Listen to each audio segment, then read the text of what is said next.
പണ്ട് ചെറുപ്പകാലത്ത് സത്യനന്ദിക്കാടിന്റെ ഒരു പടം റിലീസ് ആകുന്നു എന്ന് പറയുമ്പോൾ ഭയങ്കര സന്തോഷമായിരുന്നു. അത്രയ്ക്ക് ഇഷ്ടമായിരുന്നു അദ്ദേഹത്തിന്റെ സിനിമകൾ. ഞാൻ എപ്പോഴും ഇപ്പോൾ 2-3 പടങ്ങൾ ഒരുമിച്ച് ഇറങ്ങുന്നുണ്ടെങ്കിൽ ആദ്യത്തെ പ്രിഫറൻസ് സത്യനന്ദിക്കാടിന്റെ പടത്തിന് കൊടുക്കാറുണ്ടായിരുന്നു. പക്ഷെ ഈ അടുത്ത കാലത്തായിട്ട് വരുന്ന അദ്ദേഹത്തിന്റെ പടങ്ങൾ അത്രയ്ക്ക് തൃപ്തിയൊന്നും എനിക്ക് തന്നിട്ടില്ല. അതുകൊണ്ടോ മറ്റോ ഇത്തവണ എനിക്ക് വലിയ പ്രതീക്ഷയൊന്നും ഇല്ലാതെ ഇപ്പൊ മോഹൻലാൽ സത്യനന്ദിക്കാട് കോംബോ വീണ്ടും വരുന്നു എന്നുള്ള ആ ഒരു എക്സൈറ്റ്മെന്റ് ഓവറായിട്ടൊന്നും ഇല്ലാതെയാണ് ഈ പടം കാണാൻ പോയത്. എന്നിട്ട് പടം എങ്ങനെയുണ്ട്, വെർത്തായോ എന്നുള്ളതാണ് നമ്മളിന്ന് സംസാരിക്കുന്നത്. ഹൃദയപൂർവ്വം സത്യനന്ദിക്കാട് സംവിധാനം ചെയ്ത് മോഹൻലാൽ, മാളവിക മോഹനൻ, സംഗീത് പ്രതാപ്, സംഗീത തുടങ്ങിയവർ പ്രധാന വേഷത്തിൽ വന്ന ഈ മലയാളം ഫാമിലി കോമഡി ഡ്രാമയെ കുറിച്ചാണ് ഇന്ന്.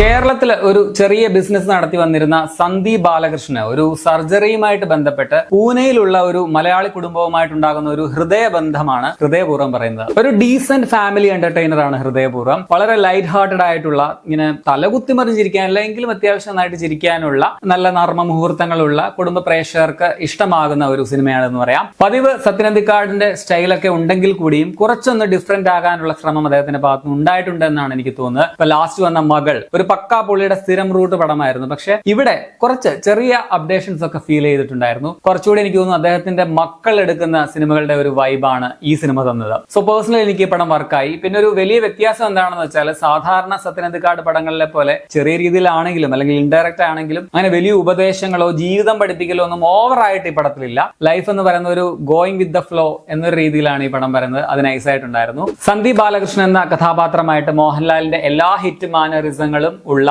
കുടുംബ പ്രേക്ഷകർ ഇഷ്ടപ്പെടുന്ന അദ്ദേഹത്തിന്റെ എല്ലാ ടെക്നിക്കുകളും യൂസ് ചെയ്യുന്ന ഒരു കഥാപാത്രമാണ് ഇതിലുള്ളത്. അത് നന്നായിട്ട് വർക്കായിട്ടുണ്ട്. പ്രത്യേകിച്ച് ചെറിയ ചെറിയ കോമഡീസ്, അതിപ്പം സംഗീതിനൊപ്പം ഉള്ളത്, സിദ്ദിഖിനൊപ്പം ഉള്ളത്, 2 നായികമാരുടെ കൂടെ ഉള്ളത് ഒക്കെ രസമുണ്ടായിരുന്നു. പിന്നെ ഇവരെല്ലാവരുമായിട്ട് മോഹൻലാലിന്റെ കെമിസ്ട്രി നന്നായിട്ട് ഈ പടത്തിൽ വർക്കായിട്ടുണ്ടായിരുന്നു. നമുക്ക് വളരെ ഇഷ്ടം തോന്നുന്ന രീതിയിലാണ് ലാലേട്ടൻ ഈ പടത്തിൽ പ്രസന്റ് ചെയ്തിട്ടുള്ളത് എന്നതും ഒരു പോസിറ്റീവാണ്. ഒട്ടും ഓവർ ആകാതെ എന്നാൽ തീരെ ഡൗൺ ആകാതെ കൃത്യം മീറ്ററിൽ എഴുതിയിരിക്കുന്ന പോകുന്ന ക്യാരക്ടറാണ്. പക്ഷെ പടം കണ്ടുകൊണ്ടിരിക്കുമ്പോൾ എല്ലാ മോഹൻലാൽ പടങ്ങളിലെയും പോലെ ഈ സിനിമയും ഓർമ്മപ്പെടുന്ന ഒരു കാര്യമുണ്ട്. ഒരു ചെറിയ സീൻ മതി, അല്ലെങ്കിൽ ഒരു അല്പം മാസ് കാണിക്കാനോ അടി കൊടുക്കാനോ ഒക്കെ ഒരു ചെറിയ ഭാഗം മോഹൻലാലിന്റെ ആ ഒരു മാസ് പരിവേഷണത്തിന് വേണ്ടിയാണ് തിയേറ്ററിലിരിക്കുന്ന പ്രേക്ഷകർ മുഴുവൻ കാത്തിരിക്കുന്നതെന്ന് നമുക്ക് തോന്നിപ്പോയി. സത്യത്തിൽ ഈ പടത്തിൽ യാതൊരു ആവശ്യമില്ലാത്ത ഒരു പോർഷനാണ് ഇതിന്റെ ഫൈറ്റ് സീൻ എന്ന് പറയുന്നത്. പക്ഷെ അത് പ്രേക്ഷകരുടെ പൾസ് അറിഞ്ഞുകൊണ്ടുള്ള ഈ തീറ്റ ഇട്ട് കൊടുക്കൽ എന്ന് പറയുന്ന സംഭവം ഉണ്ടല്ലോ, അതായിട്ടാണ് എനിക്ക് പേഴ്സണലി തോന്നിയത്. പക്ഷെ ബോറായിട്ടില്ല. It was good. മോഹൻലാലിനൊപ്പം തന്നെ ആദ്യം മുതൽ ഒടുക്കം വരെ ഉള്ള ഒരു ക്യാരക്ടറാണ് ജെറി എന്നുള്ളത്. സംഗീത് പ്രതാപാണ് ആ റോൾ ചെയ്തിരിക്കുന്നത്. നൈസായിട്ട് ചെയ്തിട്ടുണ്ട്. പടത്തിലെ കോമഡി ഭാഗങ്ങളിൽ ഏറ്റവും കൂടുതൽ കൗണ്ടർ ഉള്ളത് സംഗീതിനാണ്. മോഹൻലാൽ സംഗീത് കോംബോ, അവരുടെ കെമിസ്ട്രിയും ഒക്കെ നന്നായിട്ട് വർക്കായിട്ടുണ്ടായിരുന്നു. ഹരിത എന്ന പ്രധാന സ്ത്രീ കഥാപാത്രമായിട്ട് മാളവിക മോഹനാണ് വരുന്നത്. തമിഴിലും ഹിന്ദിയിലും തെലുങ്കിലും ഒക്കെ വലിയ പടങ്ങളിൽ അഭിനയിക്കാൻ പോയതിനു ശേഷം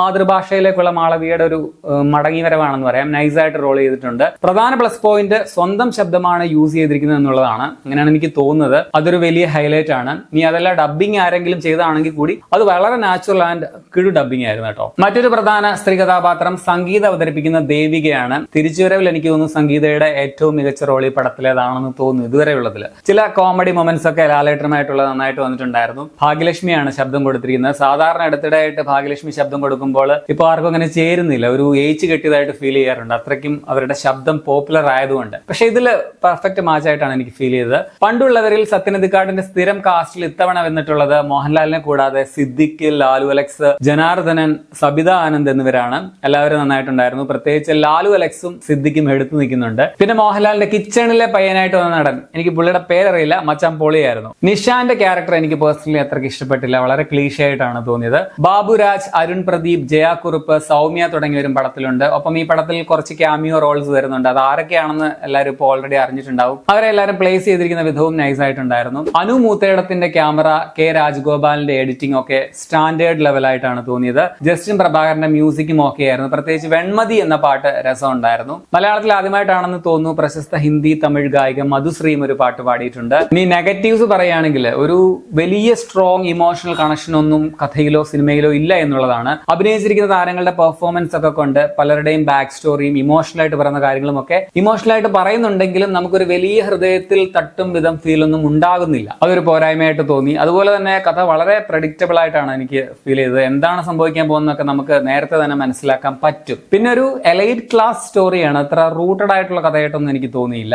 അതുപോലെ മാസ് ഓഡിയൻസിനെ തൃപ്തിപ്പെടുത്തുന്നതായിരുന്നു ഈ പടത്തിലെ ഫൈറ്റ് എങ്കിലും ഈ പടത്തിന്റെ ഒരു മൂഡുണ്ട്. ആ ഒരു മൂഡ് അല്ലെങ്കിൽ ഒരു വൈബുമായിട്ട് യാതൊരു ചേർച്ചയും ഇല്ലാത്ത ഒരു അനാവശ്യമായിട്ടുള്ള ഒരു സീനായിട്ടാണ് എനിക്ക് തോന്നിയത്. ജസ്റ്റ് ഫാൻസിനെ തൃപ്തിപ്പെടുത്താൻ വേണ്ടി കോംപ്രമൈസ് ചെയ്ത പോലെ തോന്നി. പാട്ടുകളുടെ എണ്ണവും കുറച്ച് കൂടുതലാണ്. ഇങ്ങനെ കുറച്ച് കാര്യങ്ങളൊക്കെ ഒന്നുകൂടെ ട്രിം ചെയ്തിരുന്നെങ്കിൽ, ഒന്നുകൂടെ ശ്രദ്ധിച്ചിരുന്നെങ്കിൽ ഒരു 2 മണിക്കൂർ 5 മിനിറ്റ് കൊണ്ടൊക്കെ പടം തീരുകയും ചെയ്യുമായിരുന്നു. കുറച്ചുകൂടി പടം ബെറ്റർ ആയനെ എന്നും തോന്നി. ആകെ മൊത്തം ടോട്ടലിൽ ഒരു ഡീസന്റ് ഫാമിലി ഫിലിമാണ് ഹൃദയപൂർവ്വം. ഗംഭീര സിനിമയെന്നോ മാസ്റ്റർ പീസ് ഐറ്റം എന്നോ അങ്ങനെയൊന്നും ഞാൻ പറയില്ല, എന്നാൽ ഒട്ടും മോശവുമല്ല. ഒരു simple light hearted feel good മൂവിയാണ്. ഓണക്കാലത്ത് കുടുംബത്തോടൊപ്പം അല്ലെങ്കിൽ ഫ്രണ്ട്സുമായിട്ടൊക്കെ പോയി കാണാൻ പറ്റിയ ഒരു പടമാണ്. സോ കുടുംബ പ്രേക്ഷകരുടെ ഹൃദയം ഹൃദയപൂർവ്വം കവരുമെന്നാണ് ഞാൻ വിചാരിക്കുന്നത്. എനിക്ക് പേഴ്സണലി കണ്ടിരിക്കാവുന്ന ഒരു ഓക്കെ ആൻഡ് നീറ്റ് വാച്ച് ആയിട്ടാണ് തോന്നിയത്. 2 മണിക്കൂർ 31 മിനിറ്റ് ആണ് സിനിമയുടെ റൺ ടൈം. പിന്നെ സത്യനിധികാന്റെ പടമാണ്, അതിൽ 18+ കാര്യം പറയേണ്ട കാര്യമില്ല. അങ്ങനെ ഒരു സംഭവം വരുന്ന കാര്യമേ ഇല്ലല്ലോ, എല്ലാവർക്കും കാണാവുന്നതാണ്. അപ്പോൾ നിങ്ങൾ ഈ പടം കണ്ടുള്ളവരാണെങ്കിൽ നിങ്ങളുടെ അഭിപ്രായം കമന്റിൽ രേഖപ്പെടുത്തുമല്ലോ.